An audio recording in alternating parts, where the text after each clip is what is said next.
comes. The greatest rider of them all, Buffalo Bill Jr., with his little sister, Calamity. Buffalo Bill Jr. brings you exciting action, thrills, and fun with Judge Ben fair and square, Wiley. Ride the road to adventure with Buffalo Bill Jr.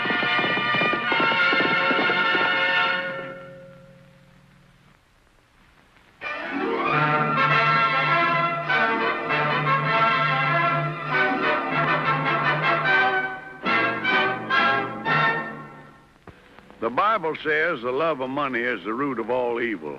Men will lie, steal, even kill for it, especially when the money is buried treasure, over $250,000 in cash, buried by none other than Jesse James himself. This chest might never have been discovered if my adopted son, Buffalo Bill Jr., hadn't tangled with a couple of men who were itching to get their hands on it. One of the men was Max McCreary. Max needed some fresh horses to continue his search. And this renegade Apache was the target of his violence. Men like McCreary never think about consequences. But one crime always brings on another. And at this point, it didn't occur to Max or his cohorts that Indians, like elephants, don't forget. The next step was the murder of John Guilford, who had a ranch just outside Wileyville. Of course, at the time, we didn't know what we know now, and we all figured the killer was Guilford's hired hand, Bert Corey. Especially when one of the neighbors rode in and found Corey kneeling over Guilford's body. When we got the news in Wileyville, I sent Buffalo Bill Jr. out to bring Corey back.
Riding too fast in country like this, you could have broke your horse's leg or your own neck. Yeah, what have I got to lose? You? Maybe nothing, Corey. But your horse wouldn't have liked it one bit. Down this way, Corey.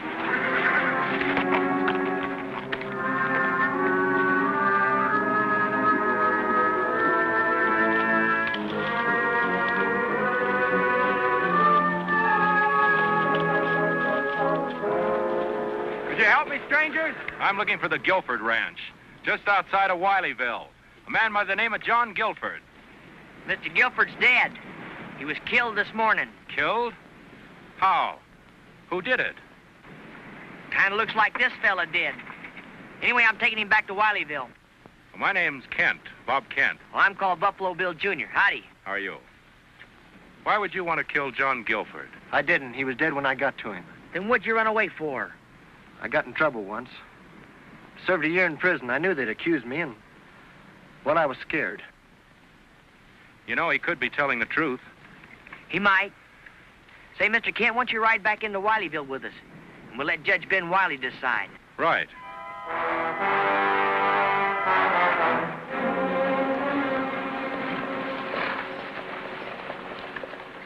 This here is just plain murder. Now, look here a minute, Ben Wiley. Unless you come in this place to buy something, or if you ain't wanting a haircut, which you need, the name, Mr. Ricketts, is Your Honor, Judge Wiley. All right, Your Honor, then. But can you explain to me how you can make a murder charge out of me suing Pedro here for $76 he lawfully owes me? Well, it's murder, all right, but I'll reduce the charges to breaking and entering.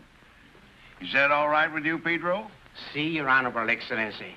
Oh, si, of course. Breaking and entering? How do you figure that? I'll explain it so even you will understand it. Now, Pedro, you stop me if these here ain't the facts in the case. Si, Senor Judge. Pedro Lopez, as a defendant, you're a tenant farmer up on Cass Ricketts' place, right? Si, Senor. To farm these rocky acres, which he leases to you, he makes you buy your supplies from him, which he charges you for by writing it down in the book. And you're supposed to pay him back when you sell your crop. Is that so? Si, Senor. Mm-hmm.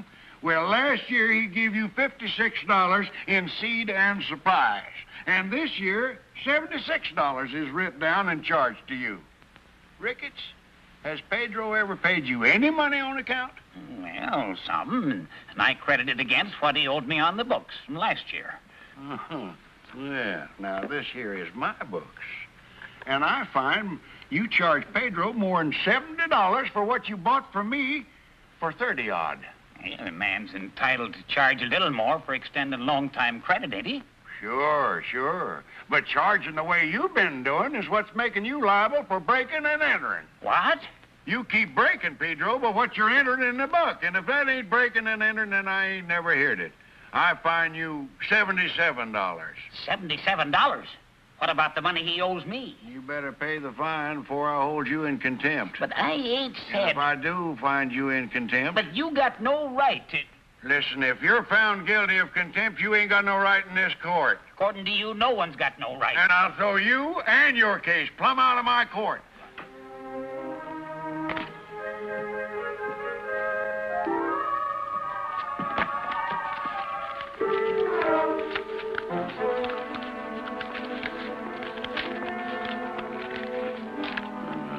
$77. There. But what am I supposed to do with all this dinero, Your Excellency? Why, pay your lawful debts, of course. And that dollar that's left over, go out and get yourself a decent meal. Looks to me like you can stand one. Oh, gracias, Senor Judge. Court's adjourned. I got business over at the county seat.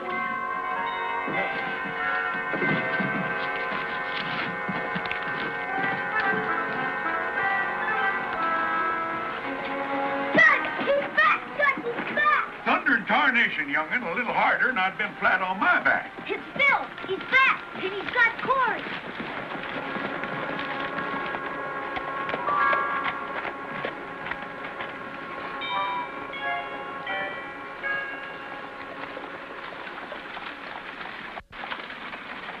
Well, I see you got him. Good work, Bill. He sure was a running.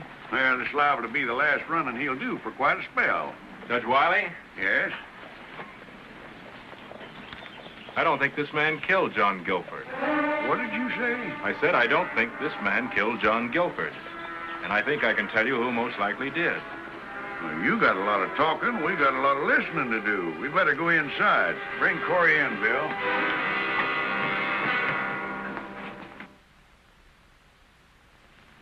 There were four of us. Me, John Guilford, a man named Max McCreary, and Jesse James. We were partners riding with Quantrell's raiders.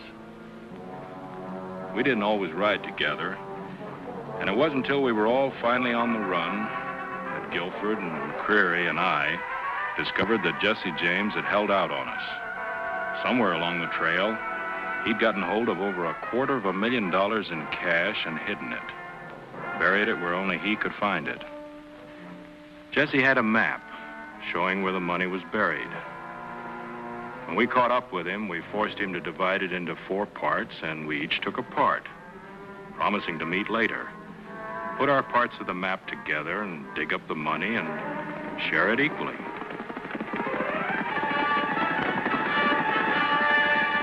That was the last time the 4 of us were ever together. We split up and went our own ways. I finally went east to live, and Guilford ended up ranching down here in Wileyville. McCreary was caught and went to prison. You know what happened to Jesse James, how he was shot in the back. For a while, as best we could, we kept in touch with one another.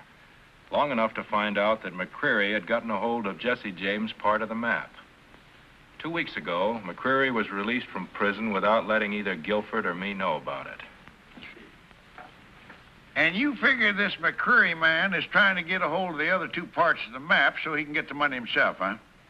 I came down here to warn Guilford, but... You think McCreary got here before you and killed him? I told you I didn't do it. Now, hold on just a minute. Now, this might be the answer, but it ain't evidence. And a court of law has got to have evidence. It all adds up, Judge. Yes, and you having the last piece of map makes you a prime candidate for a bullet in the back, if this McCreary is still in these parts. He sure is, Judge. Remember the Indian horses that were stolen and the missing supplies from Mr. Ricketts' place? What are you yammering about? Calamity's right, Judge. Shovels and stuff from Ricketts, horses from the Indians. Well, somebody stole them, and it could be McCreary because it makes sense. Yeah, you might be right. I understand the Indians are mad enough to start another war, and Mr. Ricketts ain't very happy. Bert Corey, you're still under arrest for murder. Bill, I'm remanding the prisoner to the county seat for trial. You'll deliver him tomorrow to the marshal, and also tell that marshal to start a county-wide search for this McCreary. Yes, sir. Mr. Kent, I'm going to hold you in protective custody as a material witness. You'll go along with Bill to the county seat. Very well, Judge. Calamity, how would you like to have some new clothes?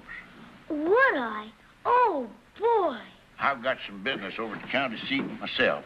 So bright and early in the morning, we'll all take a trip there, huh? Oh, Judge. Oh, my back. Watch my back, honey. Watch my back.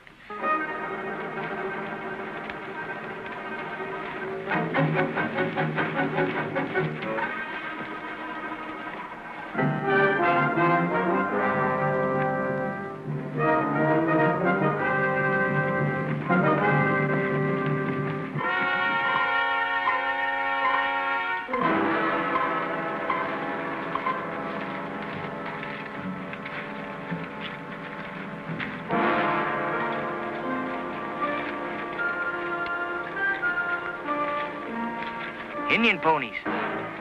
Tracks can't be more than a couple hours old. Well, I guess I wasn't so far wrong when I said those Indians was mad. Something wrong? Yeah, we're a long ways from the reservation. Indians out here where they don't belong can only mean one thing. Trouble. Yeah, stealing a renegade Indian's horse is worse than committing suicide. They never rest till they track you down. We didn't take their horses. It was McCreary. A renegade redskin itching to lift scalps doesn't stop to ask which one is McCreary. Gee, we've gone too far to turn back. We'll never make the county seat before tomorrow. How about it, Bill? Well, it sure isn't safe to travel after dark. We'd best hold up for the night. Where? I got an idea. It's a little out of our way, but we'll be safe there. It's the old deserted shack up there by Potter's Lake. Where did you say? Potter's Lake. It isn't far. Come on. Come on, Corey.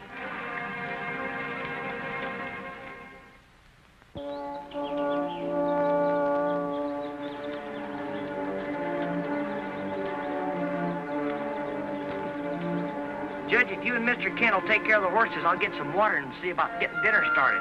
All right, son.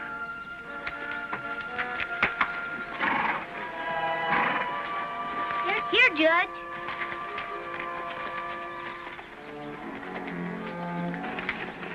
You get inside and stay there. Keep an eye on him, honey. Get a fire started. Come on, let's go.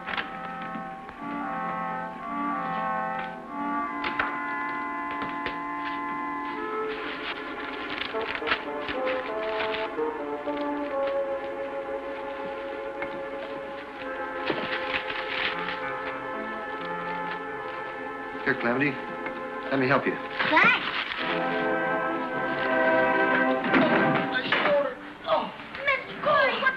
I tripped over the bench, hurt my shoulder. What can I do? Untie my hands, quick.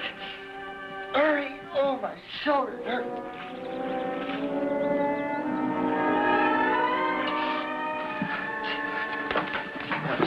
you. Not a word or I'll kill your brother. Do you understand? Do you? Get up.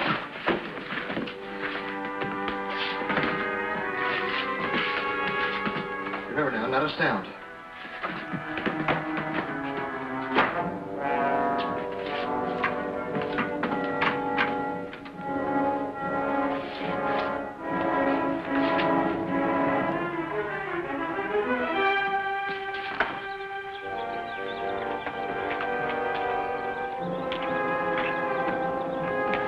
Calamity?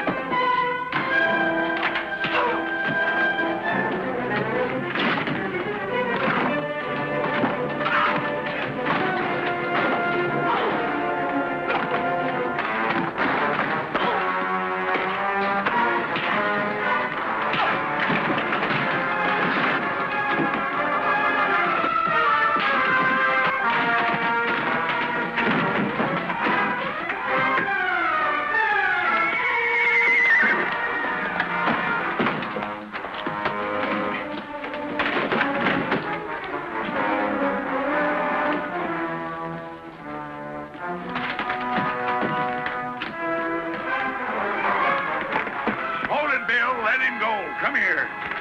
But, Judge, what are you stopping me for? The sun will be down in a half hour, and it'll be too dark to trail him.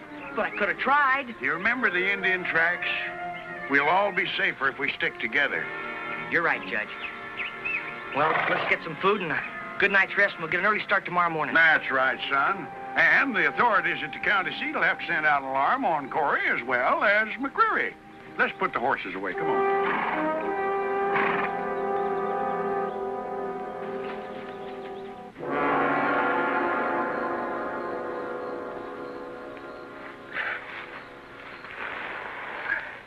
That better?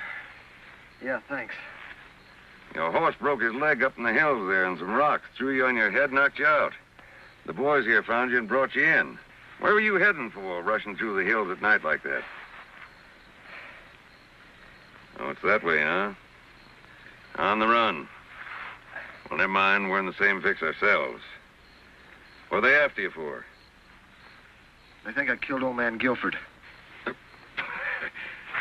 You hear that? They think he killed Guilford. So they blame that on you. Well, never mind. We'll take care of you. Even got an extra horse for you, thanks to some Injuns. Grab yourself some chow. What's your name, feller? Bert Corey. Mine's McCreary. Max McCreary. You're the one that killed Guilford for the map. What do you know about a map? Nothing. I swear it, nothing. Was there a man named Kent there, Bob? Can't answer me. What do you know about a map and a man named Bob Kent? I don't know nothing. I swear it, nothing.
Food holes out. We haven't got much of either, son.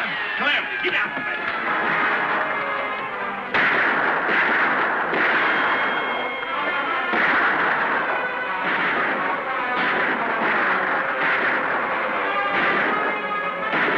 Somebody's helping us.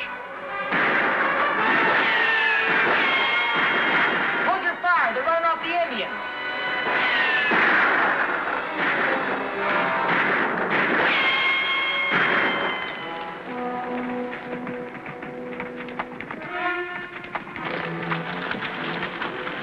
Oblige us by dropping your guns on the ground.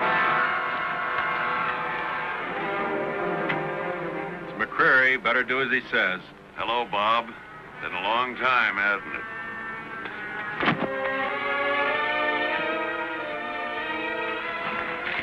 Corey! I told you I didn't do it.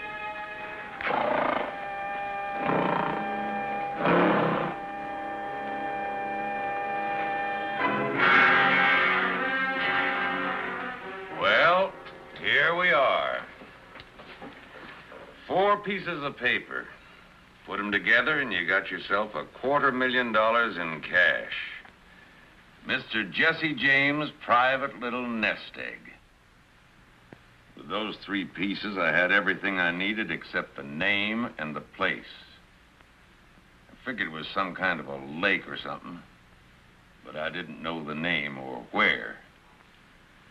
Now for your piece, Mr. Kent.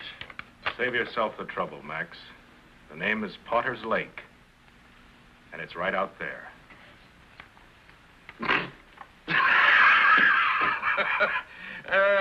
Poor Guilford. Sitting practically right on it and didn't know it. Take him outside down to the lake. We got us some digging to do.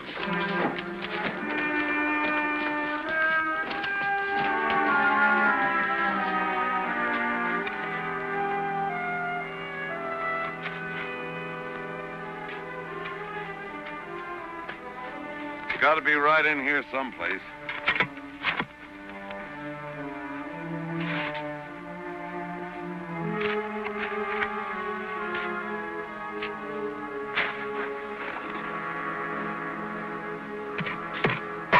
Hey, he's got it.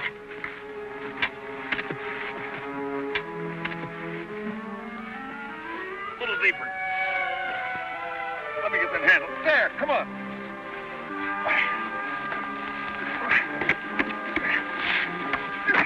I'll get that off of there quick. Indians. Down on the ground, everybody.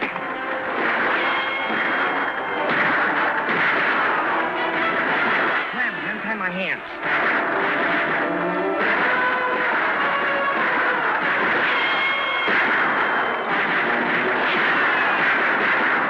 Okay, I'll get yours.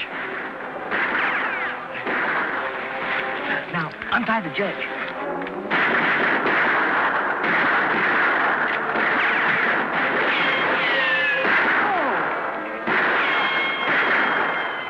One less we have to worry about.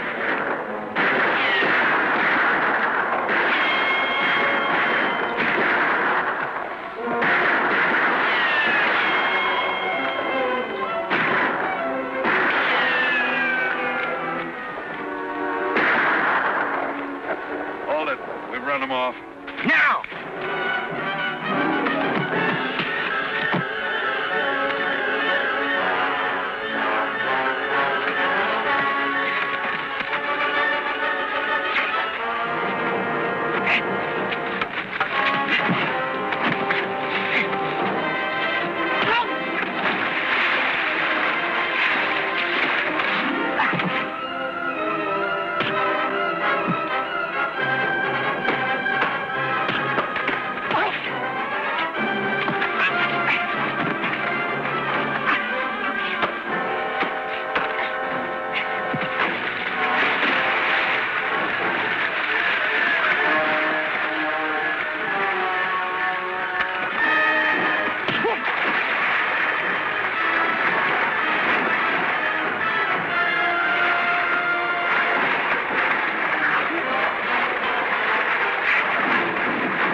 Well, Judge, if you don't mind, I'd like to see my treasure.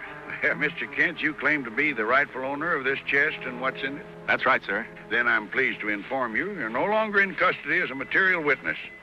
Bill, arrest this man. Well, what's the charge? The charge is armed robbery. This is the evidence, and you just identified it as belonging to you. Well, yes, I'm afraid you will, Mr. Kent, for a long time. Well, we might as well see what you're going to jail for. Corey, shoot the lock off of that chest.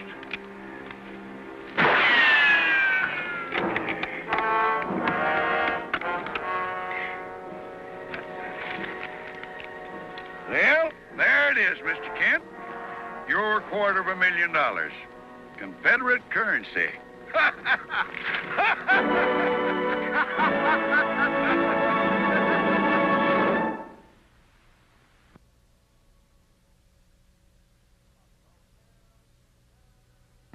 Buffalo Bill Jr. Now with his horse and with his gun, he's not afraid of anyone, 'cause no one's quicker on the draw or quicker to defend the law. Buffalo Bill Jr., Buffalo Bill Jr. He's the son of a gun. Buffalo Bill, Buffalo Bill, Buffalo Bill, Buffalo Bill Jr.